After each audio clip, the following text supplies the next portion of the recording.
Assalamualaikum warahmatullahi wabarakatuh. Salam sejahtera buat teman-teman sekalian. Perkenalkan, saya adalah Fauzi Mubarak, SSTMT, selaku salah satu dosen di program studi MAIS, jurusan Administrasi Niaga, Politeknik Negeri Jakarta, yang mana pada kesempatan kali ini saya akan menjelaskan terkait dengan mata kuliah yang saya ampu di semester 2, yaitu Manajemen Logistik Event. Mata kuliah ini adalah mata kuliah dasar bagi mahasiswa di program studi MAIS, yang mana lingkup mata kuliah ini adalah lingkup mata kuliah teori dan praktek mengenai perencanaan, pendistribusian, dan pengawasan, serta kontrol dalam pelaksanaan event logistik. Harapan dari pembelajaran mata kuliah ini adalah mahasiswa mampu untuk menerapkan konsep dan peran manajemen logistik dalam pelaksanaan sebuah event, di mana kemampuan akhir yang diharapkan dalam program ini adalah mahasiswa mampu menjelaskan peran manajemen logistik dalam event, mahasiswa mampu menjelaskan pengertian, tujuan, dan prinsip manajemen logistik dalam event, mahasiswa mampu mengidentifikasi kebutuhan logistik event, mahasiswa mampu mengemukakan persiapan logistik sebelum event, mahasiswa mampu mendemonstrasikan distribusi logistik sehari dalam event, mahasiswa mampu mendemonstrasikan proses controlling kesediaan logistik dalam event, mahasiswa mampu menjelaskan logistik setelah event, dan mahasiswa mampu menyusun project work bidang logistik event. Yang mana komponen kehadiran dan kedisiplinan, tugas, ujian tengah semester, dan proyek akhir adalah merupakan komponen penilaian dari mata kuliah ini, dengan bobot sebesar 10% untuk kehadiran dan kedisiplinan, tugas 30%, ujian tengah semester 30%, dan proyek akhir 30%. Mata kuliah ini nantinya akan menjadi mata kuliah dasar untuk mahasiswa mampu melaksanakan proyek akhir, yang mana pada semester-semester berikutnya akan berkaitan dengan proyek untuk pelaksanaan event itu sendiri, khususnya dalam event pameran ataupun event. Bersamaan dengan video kali ini juga, saya akan sampaikan salah satu materi perkuliahan yang saya jalankan terkait dengan mata kuliah manajemen logistik event, yaitu pada pertemuan negosiasi event vendor. Mari kita saksikan.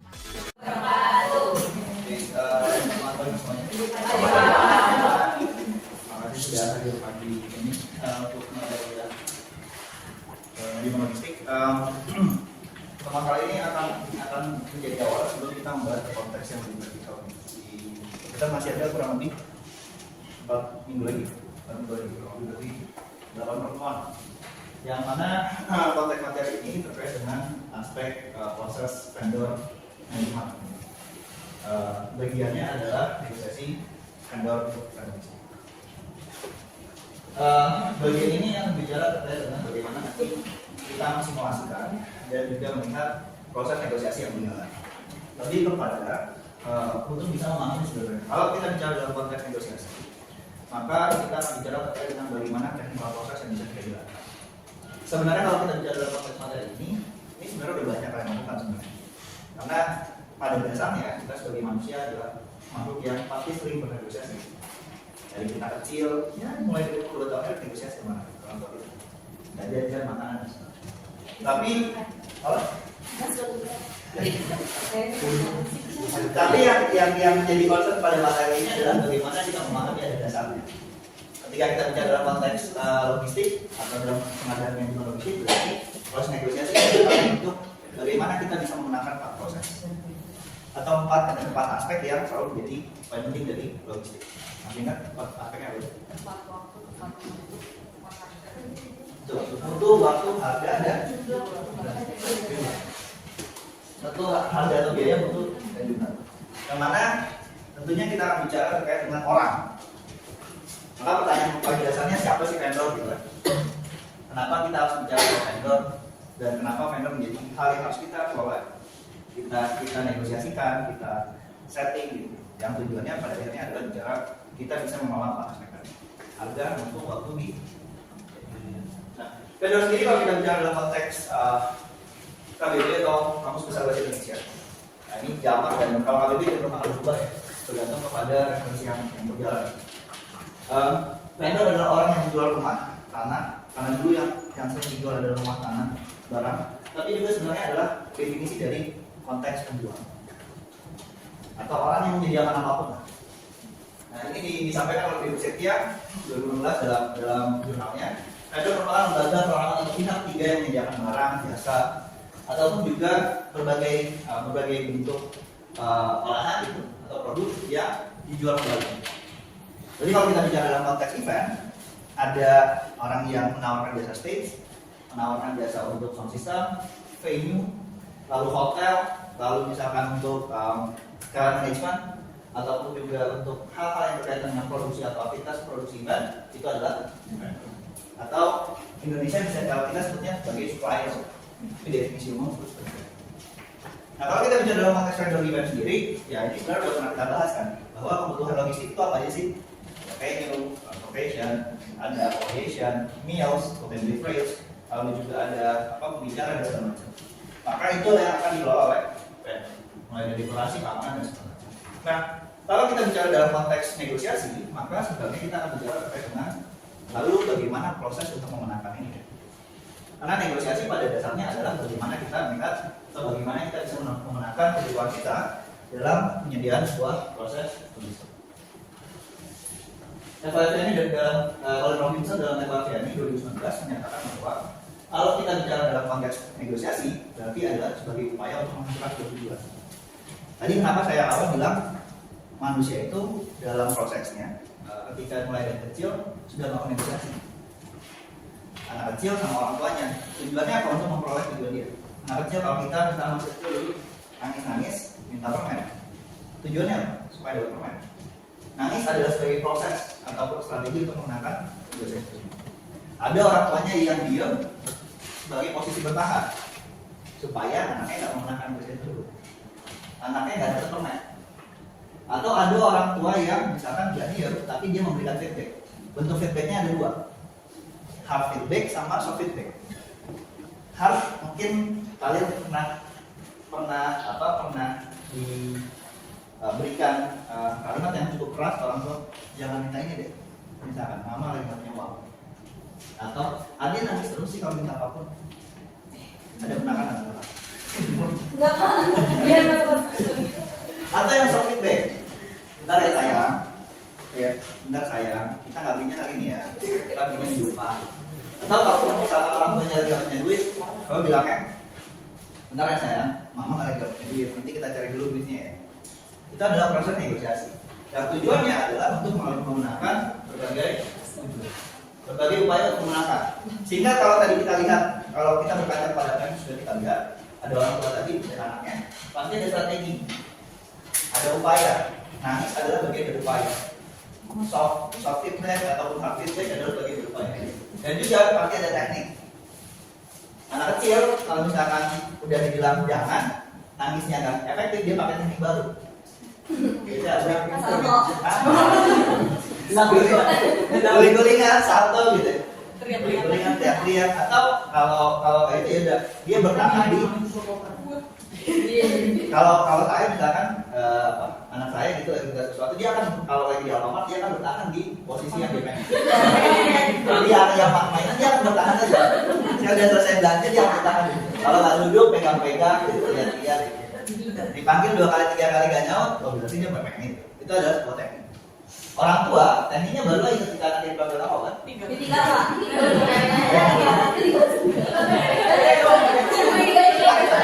Atau biasanya yang paling enak itu membuat sedikit sebentar. Kalau saya sih biasanya membuat sebentar. Kali tidak, tapi membuat sebentar. Berarti dia akan mencari itu. Gimana sih orang tua saya? Kita harus mencari. Dan yang terpenting adalah bagaimana upayanya untuk menciptakan sebuah etik dan memberikan hak yang berjalan. Nah, di sini kan bisa kita lihat bahwa negosiasi pada dasarnya adalah sebuah proses atau sebuah cara yang di dalamnya ada teknik, ada gaya, ada penekanan yang dipakai dan sebagainya. Tujuannya adalah untuk memenangkan. Kalau kita bicara dalam konteks negosiasi, berarti setiap orang yang melakukan negosiasi pasti punya tujuan. Tujuan dasarnya adalah memenangkan. Tapi kalau kita lihat dari gambaran yang saya sampaikan tadi, atau yang pernah kalian lakukan, ketika kecil misalkan bernegosiasi sama orang tua, pada dasarnya juga bisa melihat bahwa negosiasi tidak berarti bahwa oh kita dapat barang tersebut. Kita sebagai orang tua ya, atau misalnya kita sebagai anak gitu, pada orang tua kita, bahwa ada upaya untuk mencari jalan keluar. Tadi ada soft touch atau soft feedback atau hard feedback, atau anak saya tadi saya bilang bertahan di satu lorong, itu cara mencari jalan keluar supaya tujuannya tercapai. Atau saya fight, saya berlindung, atau saya misalkan ngumpet di satu titik, itu tujuan saya supaya sama-sama punya soft nih. Misalkan saya lagi nggak punya uang, anak saya tahu bahwa saya lagi nggak punya uang. Ataupun misalkan anak saya mau mainan, dia pengen saya untuk beli game, tapi caranya dengan bertahan tadi. Misalkan kalau anak saya seringnya lihat barang yang lebih mahal, nggak boleh turun yang ke bawah. Terus turunan ke bawah sampai hari cuma dapat permen doang. Nah, ya memang kasihan. Nah pada konteks itu, berarti ketika kita bicara negosiasi, ujungnya tidak hanya tujuan, bahwa ada dealing, kesepakatan. Apa yang saya lakukan sama anak saya itu bentuk kesepakatan akhir tuh. Dari yang mainan tiba-tiba jadi permen, itu dealing. Ya kalau kita bicara dalam konteks pengadaan, berarti kita pegang pada 4 poin kan, harga, biaya, mutu, sama waktu. Maka 4 poin ini menjadi dealingnya. Apakah kita berkonsentrasi kepada 4 konteks ini semuanya, atau kita mau memilih salah satu atau mengkombinasikan? Contoh, mungkin kalian pernah, misalnya kalian punya pengalaman lagi event, kan tentu ada dealing sama panitianya atau sama organizer ya. Kalian nggak dapat uang yang besar, tapi kalian dapat pengalaman, itu kan deals. Atau kalian dapat uang yang besar, tapi kalian bilang waktunya overtime, itu deals. Itu adalah bentuk proses negosiasi. Dan selanjutnya apa? Bahwa tujuan akhirnya adalah untuk melihat apakah semua kebutuhan tercapai, apakah keinginan kita bisa dicapai, dan berapa besar dari seluruh model atau seluruh proses yang dilakukan itu tercapai atau enggak. Atau tadi saya bilang, dari 4 konteks ini kira-kira 4 konteks tercapai atau enggak? Atau hanya 2 saja? Kita dapat barang tapi butuh aja, harganya mahal misalkan, waktu prosesnya agak lama dan sebagainya. Tentu bergantung pada kondisi yang berjalan. Nah, pada konteks ini kita bisa pahami bahwa untuk bicara soal negosiasi, nggak bisa ada serta-merta kita melakukan negosiasi.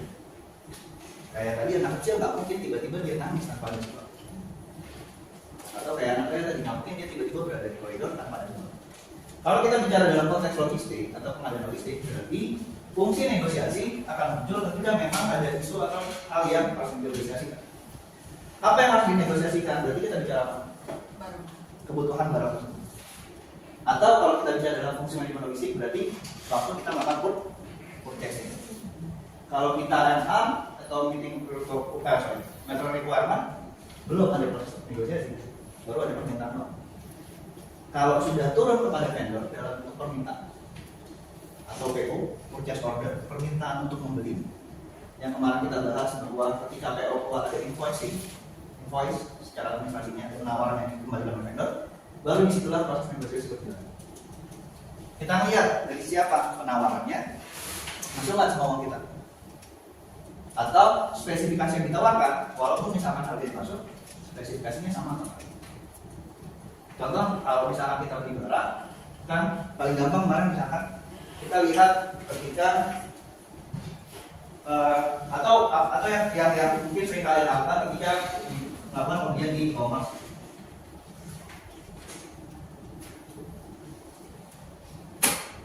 Kan setiap e-commerce pasti ada banyak penawar, banyak apa penjual kan,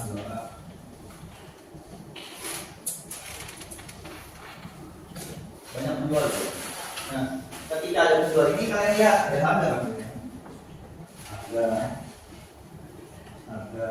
terus ada rating.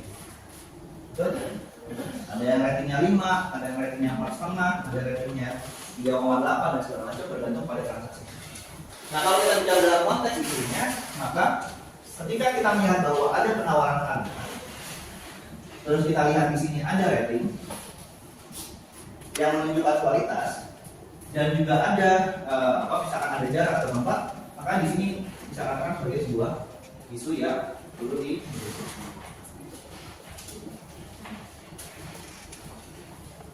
Kalau masih ingat kemarin, salah satu cara kita memilih vendor adalah pertama perhatikan apakah dia memiliki record pekerjaan yang panjang atau enggak, apakah dia memiliki workshop atau enggak, dan hal lain.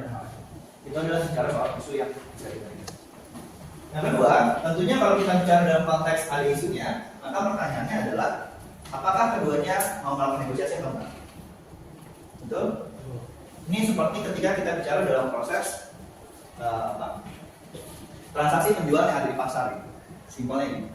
Mungkin bagi yang cewek sering nemenin ibunya untuk belanja, sayur, baju, atau kalian sendiri lah.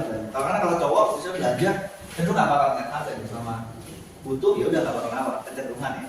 Kalau masih banyak yang nawar. Tapi kalau misalnya cewek pasti nawar. Lebih nggak usah yang gitu. Ya pasti. Karena saya pernah dalam satu posisi, kalau kalian masih ya di 2011 2012 itu kalian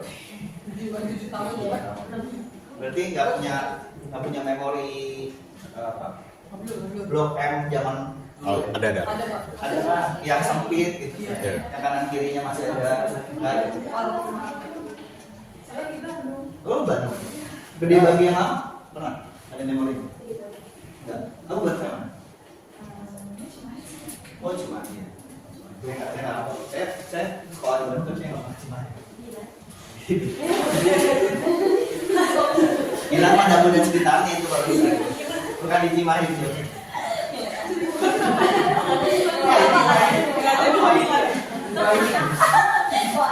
Nah kalau dulu memori di Blok M itu kalau yang masih punya memory card itu akan selalu berempetan terutama ketika kita belanja. Kalau dulu bilangnya pantat nempel pantat. Ya senggol-senggolan. Dan pasti selalu akan melihat ibu-ibu nawar dengan posisi yang cukup keras. Segini aja.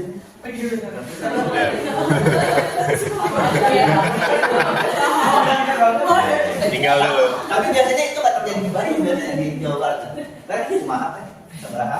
Ya, sebenarnya itu. Kalau di Bandung ya. Tapi kalau di Jakarta lebih dan kesini gitu ada yang melakukan segini aja kok biasa itu sebelah harganya segini. Ada kadang-kadang penjual bilangnya belum dapat nih bu harga modalnya. Ada juga yang penjual saking kesalnya nih bolak-balik terus bilangnya ya udah sebelah aja bu, gak usah sini. Ibunya jalan sebentar balik lagi ibunya. Jadi dia baru. Kan cukup sering gitu ya. Nah itu sebenarnya bicara dalam konteks yang kedua. Apakah kedua pihak itu mau melakukan negosiasi atau enggak? Sama kalau kita bicara dalam konteks pengadaan logistik, maka ada bargaining position. Khususnya apalagi kalau kita ini paling umum, apalagi ketika kita bicara dalam konteks event, terus eventnya yang bikin adalah mahasiswa. Kalau sebagai project, definisi mahasiswa selalu dianggap sebagai orang yang belum pernah belajar. Padahal prosesnya mahasiswa juga bisa dilihatnya sebagai orang yang profesional, kan? Karena dia harus bertindak dalam menjalankan sebuah project ataupun event sebagai orang yang profesional. Kadang-kadang yang terjadi karena mahasiswa tanya, emang kalian punya uang berapa? Emang kalian butuh apa sih? Kita harganya segini loh, kita biasanya ngerjain event-event yang besar dan segala macam. Itu adalah bagian dari posisi tawar. Bagian dia mencoba untuk membuka apakah you bisa negosiasi sama saya atau enggak. Tapi ada juga vendor-vendor, yaudah kita duduk bareng. Kalian maunya apa? Kita punya ini. Atau kita hitungin deh, kalian butuh berapa? Nanti kita munculin nih barangnya ini. Kalian lihat dulu di speknya. Atau kalau kalian nggak yakin sama kita, kalian datang nih kita di event di sini. Itu paling sering salah satunya adalah dilakukan sama vendor-vendor di pernikahan. Vendor pernikahan, makanya kalau misalnya ada pernikahan, kalian cek deh ke satu area belakang yang dekat kitchen atau area makan, selalu ada satu meja khusus untuk khusus untuk pesta. Jadi biasanya pasangan-pasangan atau keluarganya datang sini untuk tes. Nah, itu bentuk open for negotiation. Dia tahu dulu nih barang, dia tahu dulu barang, dia rasain dan segala macam. Harga kita segini-segini, di situ biasanya juga langsung hitung. Butuhnya berapa, sekian, oke kita masukin, terus termasuk dia bantu untuk hitung. Oh kalau misalkan 300 orang pesertanya, 300 orang barang, nggak bisa dibuat 300 pack, harus naik 25%. Karena biasanya keluarga mungkin bawa anak, ya terus pasangan bawa supirnya misalkan. Gimana? Nah itu adalah dua fungsi bahwa apakah pertanyaan keduanya, apakah pihak-pihak terlibat memiliki keinginan untuk bernegosiasi. Karena kalau tidak punya ini, maka nggak bisa bawa. Logis. Sama kalau kita bicara dalam konteks membeli barang. Kenapa ibu-ibu sering lebih suka beli sayur di pasar tradisional dibandingkan di supermarket? Karena supermarket close for negotiation. Harganya sudah pasti. Kalau misalkan di pasar, ibu-ibu punya 50.000, saat itu dia sudah menjadi seorang menteri keuangan. 50.000 saat ini dia bisa beli ayam, sayur, dan segala isinya, termasuk telur, bahkan termasuk kopi buat bapak.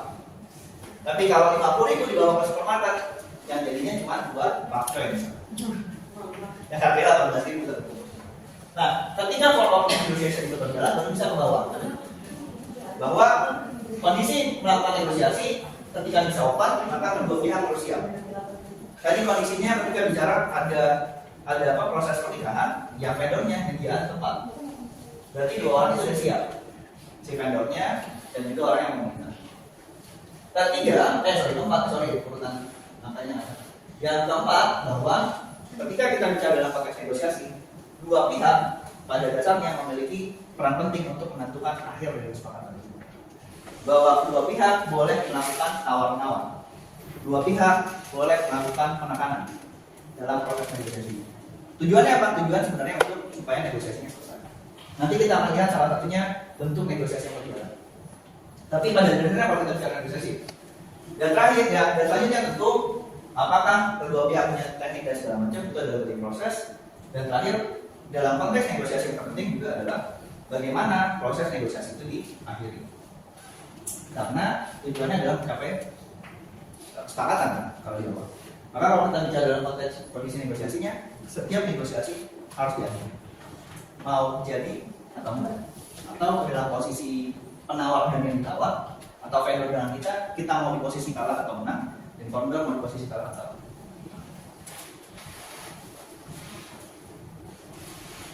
nah, contoh misalnya ini perkecilan. Ini contoh misalnya saya bilang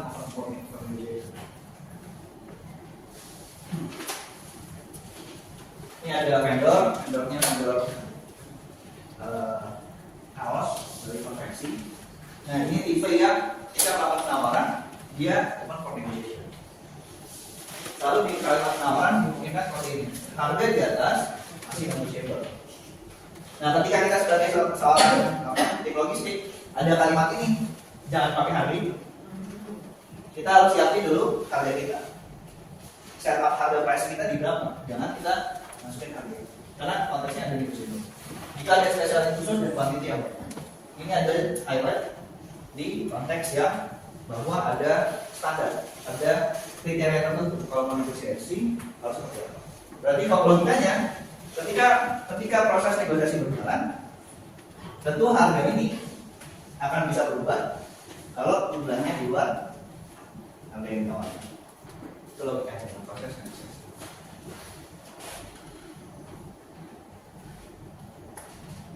Nah ini misalkan contoh yang tadi saya sampaikan di e-commerce.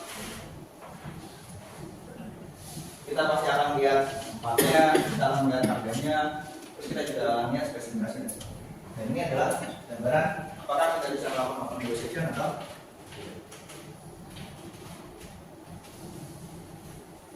oke.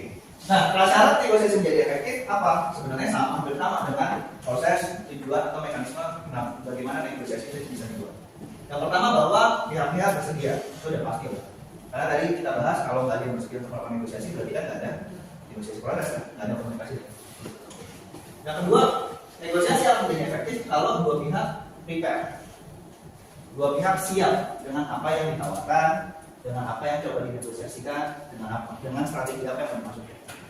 Jadi boleh tuh kadang-kadang kita misalkan bukan gelap ya, tapi kita memberikan gambaran keuntungan yang akan diperoleh oleh si vendor.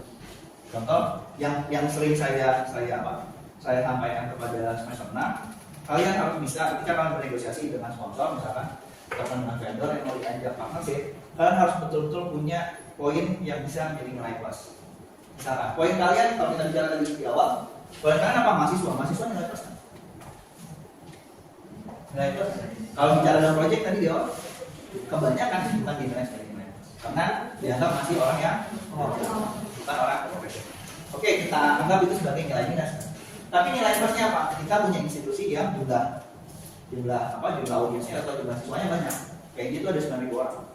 Kalau udah masuk ada 9.000 orang. Kita punya komunitas yang besar juga dalam lingkup alumni ataupun dalam bentuk partner industri. Nah itu kita bisa masukkan ke konteks negosiasi.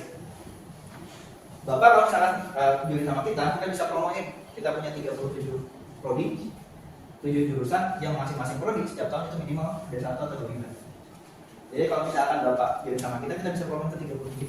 Yang orang tuanya misalkan bisa bentuk perizinan karena dari kepolisian.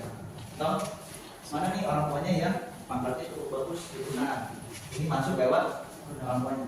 Itu proses negosiasi, itu preference communication. Terus tapi tiap pihak memiliki kewenangan untuk mengambil keputusan. Ini bicara bahwa kalau kita bicara bernegosiasi dalam sebuah proyek kan nggak mungkin semua orang turun, betul? Untuk bernegosiasi sama vendor. Ada 30 orang di ngerjain proyek, 30 orang yang datang ke kantor vendor. Yang ada kalian dulu bisa masak. Ini mau negosiasi, mau ngajak berantem gitu. Tapi konteksnya tentu kita akan menunjuk orang. Siapapun orang itu, maka orang itu harus punya kewenangan terkait dengan keputusan dalam menyelesaikan negosiasi. Jadi nggak mesti PO-nya, project officer. Tapi bisa misalkan kalian ditunjuk untuk mengerjakan siapa lah misalnya korporasi tadi, ditunjuk untuk tolong negosiasikan dengan vendor. Maka keputusan dia adalah refleksi dari apa yang kita. Kenapa ini menjadi penting? Kalau misalkan dia bernegosiasi hanya sebatas bahwa melihat opportunity-nya atau kemungkinan-kemungkinan yang ada, dia tidak bisa menyelesaikan negosiasinya, makin panjang negosiasinya, maka kita akan bermasalah dalam konteks waktu. Terakhir, kelompok negosiasi bersaing dan komprominya bersama dengan dan ada pertanyaan? Belum? Nanti dalam konteks ini akan sedikit kita mudah-mudahan bisa kita simulasikan ya, karena kita masih ada 4-5 minggu. Jadi kita semacam buat penawaran kepada vendor. Nggak usah jauh-jauh, tapi jabatannya sama kebiasaan kita, yaitu kuliah. Ada bisa ya. Kita nanti bikin kelompok, atau mungkin 4 sampai mau berapa? 4 sampai 5 orang atau kelompok kecil aja juga. 4 sampai 5 orang aja. Jadi bisa kalian buat. Dan kita masih ada sedikit materi lagi terus kita bahas. Nah, untuk ini nanti di minggu depan saya akan kirimkan, mungkin bagikan kelompok-kelompok tadi itu ada RFP namanya.